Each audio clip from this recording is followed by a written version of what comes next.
Hello friends, Manisha મસાલા મેજિકમાં આપનું સ્વાગત છે. આજે આપણે બનાવીશું ઉત્તરાયણ સ્પેશિયલ મમરાના લાડુ. આ લાડુ બજાર કરતાં એકદમ સસ્તા અને ચોખા મમરાના લાડુ ઘરે બનાવવા ખૂબ જ સરળ છે. આ લાડુ બનાવવા ફક્ત 8થી 10 મિનિટનો જ સમય લાગે છે. તો અહીં ગોળ અને મમરાનું મેજરમેન્ટ કેટલું લેવું તેનું પરફેક્ટ માપ સાથે અહીં આપણે મમરાના લાડુ બનાવીશું. તો ચાલો અહીં મમરાના લાડુ બનાવવાનું શરૂ કરીએ. સૌ પ્રથમ અહીં મેં 250 ગ્રામ જેટલા મમરા લીધા છે. તેને બરાબર ચાળી લીધા છે. આ મમરા એકદમ ક્રિસ્પી હોવા જોઈએ. ત્યારબાદ 150 ગ્રામ જેટલો ગોળ લીધો છે. તેને આ રીતે સુધારી લીધો છે. ત્યારબાદ એક પેનમાં 1 ચમચી જેટલું દેશી ઘી લેશું. અહીં ગેસની ફ્લેમ સ્લો ટુ મીડિયમ રાખીશું.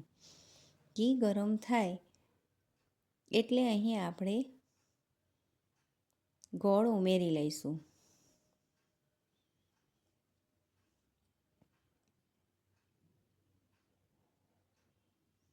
બધો ગોળ આ રીતે ઉમેરાઈ જાય એટલે આપણે તેને બરાબર હલાવી લઈશું.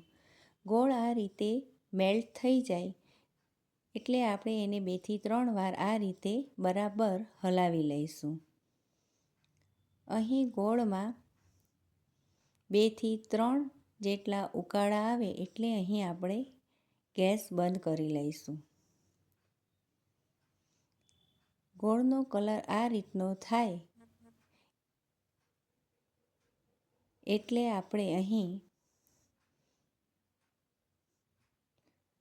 મમરા ઉમેરી લઈશું.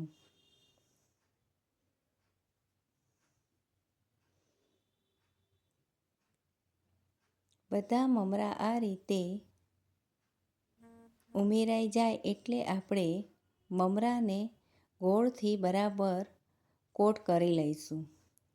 આ રીતે મમરા અને ગોળ મિક્સ થયેલા હોવા જોઈએ. આ મિશ્રણ ગરમ હોય ત્યાં જ આપણે ફટાફટ એના લાડુ વાળી લઈશું. અહીં 2 હાથમાં આ રીતે થોડું પાણી લગાવીને આ રીતે આપણે બરાબર લાડુ વાળી લઈશું. અહીં એ વાતનું ખાસ ધ્યાન રાખવાનું કે પાણીવાળો હાથ ખૂબ જ ઓછો કરવાનો છે. બહુ વધારે પાણીવાળો હાથ અહીં કરવાનો નથી. આ રીતે આપણા બધા જ મમરાના લાડુ વાળીને એકદમ તૈયાર થઈ ગયા છે. તો તમે પણ આ ઉત્તરાયણ પર્વમાં આ રીતે મમરાના લાડુ ઘરે જરૂરથી બનાવજો ને તમારો અનુભવ મને કમેન્ટ બોક્સમાં જરૂરથી કહેજો. Thanks for watching.